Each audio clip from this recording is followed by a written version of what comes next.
Well, the sun's shining here for the final race in the British Sidecar Championship here at Brands Hatch, and there, leading the World Championship as well by 22 points, that outfit in front of you, the number 6.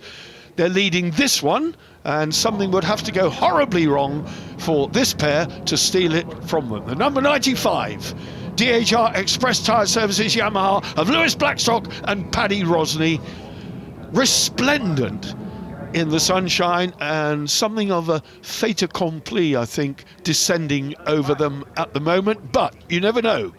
As we say in racing, anything can happen, and quite often does. Ellis, come on though, have to finish. Lights are in.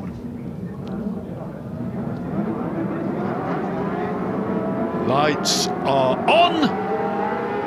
And watch Blackstock, because he's a cracker from the second row, and he's done it again. Blackstock and Rosney up the inside into Paddock Hill Bend, ahead of Luke Williams and Jason Pitt. Third place it is now for Ellis and Clement, and that's out. That's Martin Kirk. That's Martin Kirk and Simon Robinson, it looked like. Not sure. Paul and Tom Kirby. That's Tom Kirby who's gone, and I think Paul's still going without a passenger. Oh my goodness me. The number 27.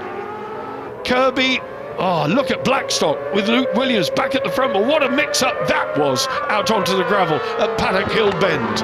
It looked to me like Martin Kirby. You're quite right. If it was Kirby, then that is an absolute tragedy, for it was indeed. It's the Kirby boys, everything okay, but the Adolf RS is smashed to bits. Let's have a look what happened. Talk us through it. Sideways. Kirby's just caught the back of Martin Kirk there, and the contact's thrown Paul Kirby from the number 27 outfit, and it's put Martin Kirk and Carl Masters upside down. And that's Atkinson. Rob Atkinson and Josh Smith as well in the little F2 getting caught up. And look at Todd Ellis.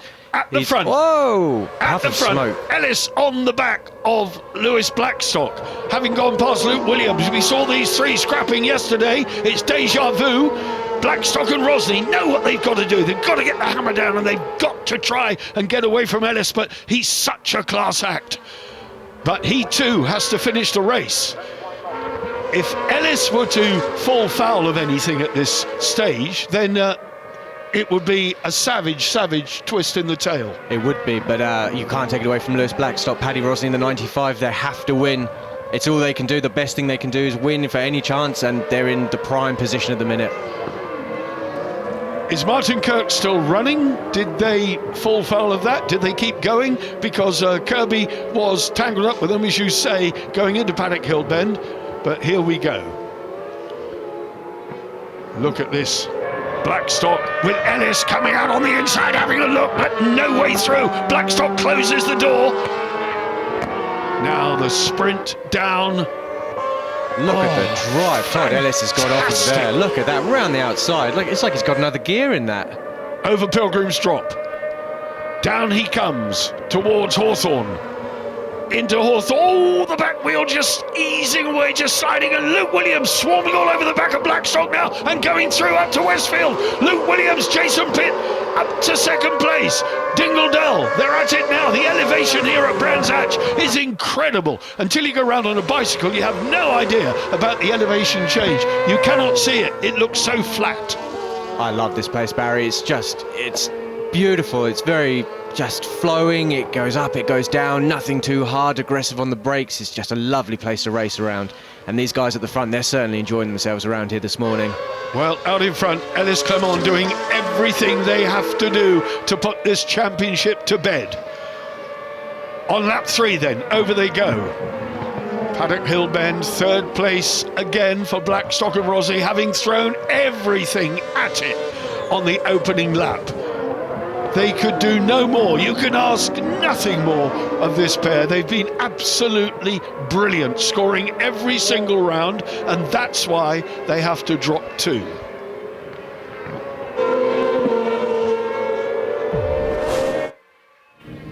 Oh, here we are then. It's Craig Curry going around. Yeah, Craig Curry, Justin Sharp. Whoa, blimey.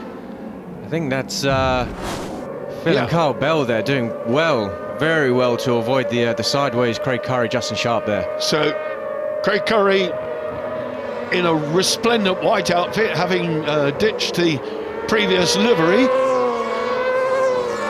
And good to see him. I hope he comes back for a full season in 2024 because he's a talent. Simon Robinson, Mick Fairhurst ahead of Kevin Gable and Chaz Richardson. Then the Laidlow boys. Sam and Jack Laidlow. Great talent again. And he, of course, father, a very experienced international passenger over many years.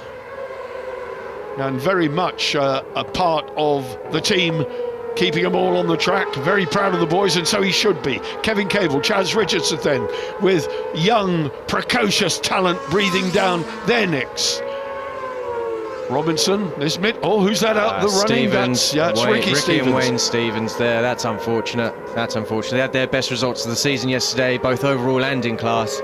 Unfortunately, won't be bettering that today. Ricky Stevens, former champion, of course, and very, very quick in the day, but now having a toe in the water this season. Meanwhile, this scrap goes on. Laidlow is past Kevin Cable. So Sam and Jack Laidlow at Druids, leading Kevin Cable and Chaz Richardson, who are doing the World Championship. So these boys, having done one as well, I think they went to Assen. They did indeed, stand to be corrected, but I think they went to Assen to put a feeler out to see what the World Championship was like, and acquitted themselves reasonably well. But if they ask my view, maybe they won't, but a full British Championship season is what we need them to do next year. Look at how much they've pulled away from Kev Cable, Charlie Richardson. Now the Laidlows are on the back of Simon Robinson and Phil Hyde already, and they send it up the inside. Oh, that's close. Close racing. Simon Robinson got it under pressure now. Laidlow, Sam and Jack Laidlow are coming. They're going really, really well. They are up to 6th place. 6th place behind Simon Robinson. This is a good battle. Todd Ellis's time, fastest lap 132.1. Well, that is about 0.4 shy of his own lap record, 131.707. Still this battle raging here, because this is where the action is. Kevin, oh, look at two! Oh, the sidecar wheel all the way down the grass. How cheeky do you want it? That was good. There was no room. There was no room, but he went through. Incredible. I'm speechless, Barry. How on earth has that been pulled off? Wonderful move, though. Absolutely fantastic. There was only room for a solo, but he got a sidecar through. The sidecar wheel was on the grass. Let's take a look at this. I think Simon Robinson moved over. There was nowhere to go. He was committed, so he did a bit of flymo work down on the grass.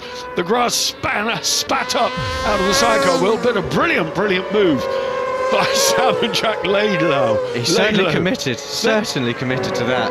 Well, they're enthusiastic. There was no question about that. They were going for it. That is up to 5th place now, behind George Holden. That's looks like Simon Robinson again upside down for the second time this year. Dear me! He didn't see Kev Cable on the inside there. Oh, that's unfortunate. Turned in, clipped the sidecar wheel. That was a big one for Mick Fairhurst, who was exited over the top. Let's hope everything's okay. But Simon, as you say, had Kevin Cable on the blind side. That's good to see. That is very good to see. That was potentially very, very tricky. Phil and Simon looking a little bit beaten up. Look at this. Kev goes to the inside. Simon takes a sweeping line, comes back level at the apex, and it just knocks Simon up onto 2 wheels, and the momentum carries him over. Thank goodness for back protectors and protective clothing. Those leathers did their job. Simon Robinson had the weight of the outfit on his back as he skidded down the tarmac. Back at the front, 3rd place for the number 95 DHR Express Tyres Yamaha of Lewis Blackstock and Paddy Rosney, on their way to 2nd place in the 2023 British Sidecar Championship, because out in front, Todd Ellis, Emmanuel Clement, fastest lap of 132.137. Here they are. French lady passenger, what a class act. If they get this put to bed, and we are on lap 6 of 10, that is a massive box ticked, 2nd consecutive British Championship success. And in 2 weeks' time, they go to Estoril, and they will be hoping against hope they can do the same in the World Championship. It's just incredible, Barry. These guys are almost unquestionably the best in the world at the minute. Get a quick look here at Ian Guy there on the wildcarding life safety systems bike. He's got Ant Hilditch. They are currently running in 13th place. Ian, he retired yesterday, wasn't really feeling very comfortable on the bike, but it's great to see them back out there. Conditions more favourable. It's Ian's first time actually racing this motorcycle or sidecar outfit here this weekend, and a fantastic job him and Anthony Hilditch are doing. Craig Curry and Justin Sharp in the all-white outfit behind Rob Atkinson and Josh Smith on the Bellis Honda, the short F2 chassis, stubby nose, and behind that we've got Bell. I'd just like to give a shout out, Barry, as well. In 9th place, our leading wildcard entrant, Matt McLaurin and Josh Hope. Josh Hope is 17 years old, first British Championship meeting. He's only been racing 1 year, second in the sort of club championship this year, the highest level club championship in this country. A fantastic job by both of them. The has-beens boys, Craig, well, boys and girls, Craig Hawkswell and Kirsty Hawkswell, the number 89 has-beens crew, and Craig Hawkswell, such a supporter of this championship. He's here every round, no matter what, come rain, wind, sun, shine, whatever, he's here. Exactly that. He's a man who loves his racing as well. He just loves it, Barry. You know, he's got enthusiasm. He's got a big support from the fans. They have a lot of fun down there in that awning, and that's what it's all about, really. Just enjoying yourself, coming away with friends, and just making the most of it. Well, if you know you're not going to win the championship, you might as well enjoy the weekend. It's as simple as that. And they are very good supporters. Look at this battle going on now, all the way down still. Craig Curry recovering from his spin earlier, just passing Ian Guy and Ant Hilditch there, and on his way to the back of the Formula 2 championship battle this is. Atkinson and Smith, they need to win this race to actually take the Formula 2 title today. Greg Lambert's ahead of them. Greg Lambert on the pink number 69 outfit. So Greg Lambert with Andy Haynes on board with their Honda LCR short chassis, and coming out Craig Curry and Justin Sharp on their long outfit, and the number 42, well, they ran under Robinson's of Bawtry, but they were very much teamed up with the Birchalls. Well, that relationship has, I won't say soured somewhat, but it is no more. But still, they have Honda power. And Craig Curry, a very talented former touring car driver, a Renault Clio Cup champion. He knows how to get multiple wheels round the tarmac, and he's doing a good job here on 3. And now he needs a new season ahead of him, a full season with his whole business settled, so he knows what he's doing and the way forward. I think it's a fair statement. Definitely, he's a man of great talent, as we've seen, Barry, and like you've mentioned previously this year, 4 wheels, he's fast. 2 wheels, he was fast. 3 wheels, do you know what? He's fast. It'll be a great asset to have him for the championship next year for a full season running. It'd be great to see what him and Justin would be able to achieve over a full season. Well, Ian Guy and Anthony Hilditch on the life safety systems, running in the same colours as Andy Peach, very much on the back of these 2 F2 outfits. But Ian's another chap who really enjoys his racing and hill climbing as well. But of course, back in the day, a former Grand Prix competitor at the highest level, and if I may say, TV commentator, having produced some of the earlier Sidecar TV commentaries and highlight shows of the World Championship. Greg Lambert going out of shot. Here comes Atkinson and Smith. And they have swapped positions with Greg Lambert now, so that is the title-winning manoeuvre they've pulled over Greg Lambert and Andy Haynes there. In the F2 class, we should reiterate, 3 classes here. The Grand Prix class, which Ellis Clement are romping home to victory in at the moment, 7.1 seconds clear of the chasing Williams and Pitt, who have so much to offer. Luke Williams, number 91, in that black outfit we saw at the... Oh, the Laidlaw boys are out of it. The Laidlaw boys are out, a hand in the air after such a stellar performance. Drop out of 5th place. They're on the long lap loop at the top of Druids. What a pity for them. That's unfortunate. So that's expired, but it will promote everybody else up. We're back with the race leaders on the penultimate lap. Todd Ellis, Emmanuel Clement. What a performance they've given. They have had a 100% success record in this championship, and it looks to me as if that is going to be maintained. Just another superb season, Barry. They've kept that momentum rolling through from last year, and they just come past Gordon Potcher and Dave Dodds there to, again, another pairing that have been strong supporters of the championship this year, and their consistency's paid off. They're actually up to about 6th or 7th in the Cup Championship just through just coming every round and spending their money, having fun as well. So good for them. 2.43 miles then, they're well into the final lap now. Todd Ellis and Emmanuel Clement in the sunshine here on the Brands Hatch Grand Prix circuit, romping home to a 7 and nearly an 8-second victory over, and the Sidecar wheel just pawing the air slightly. Emmanuel knows what she has to do, it's second nature. She tucks down, see how she drops down to minimise the buffeting and maximise the slipstreaming.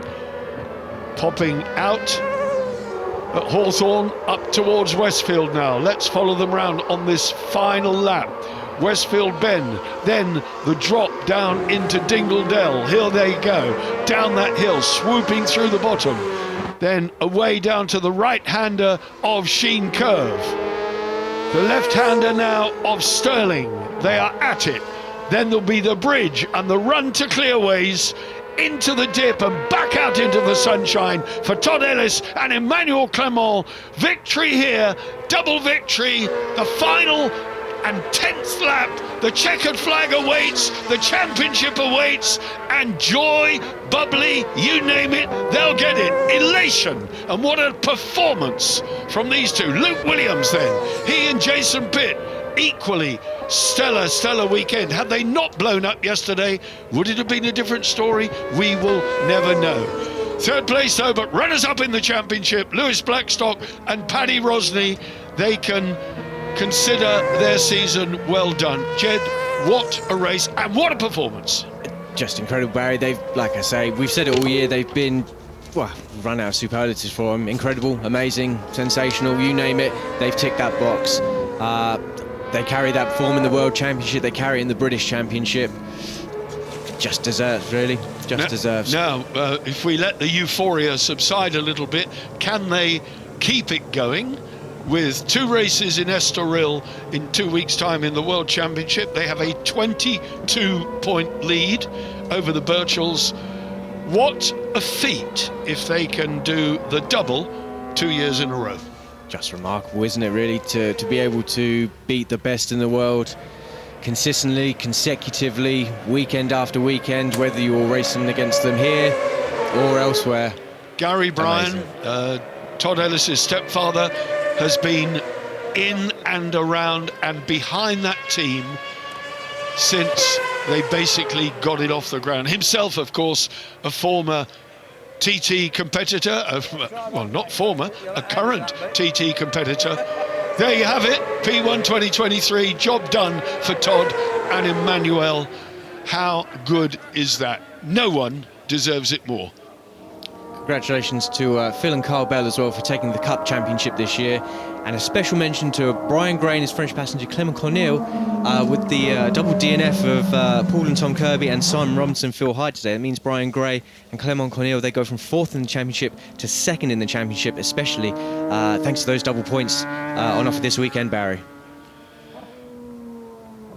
Phil Hyde, of course it was. Me thinking Mick Fairhurst, it was Phil Hyde in with Simon Robinson, so I stand corrected on that. Phil Hyde is pretty much a super sub, isn't he? He will jump in with anybody and do a good job, so credit where credit's due. Let's have a look then, confirmation of that. Our timing screen is telling us, but you don't know, but you do now. Ellis, Williams, Blackstock, top 3. Those top 4 all GP runners. Top 5, Cable there, ahead of Phil Bell, the leading Cup, and Cup champion Gray. Curry in the top 10. Andy Peach, a better ride for him as well, also making the top 10 out of Mick Bell and Rob Atkinson. F2 champions there. Atkinson. Further down the order, we had a good turnout here at Brands Hatch. It's not often we get 24 outfits at the close of play, but we certainly had, and they enjoyed the sunshine. Brilliant stuff. It's been a good season. Hope you've enjoyed it as much as we have. Champions, Ellis Clement, 37.5 points back, Blackstock and Rosney, Holden, Kirk, Biggs, Curry. Christers, of course, decided not to play, as did Kershaw halfway through the season. Well, they missed out. I tell you that, boys. You should have been here and joined in the action. But great stuff. George Holden, Oscar Lawrence will be thrilled with third.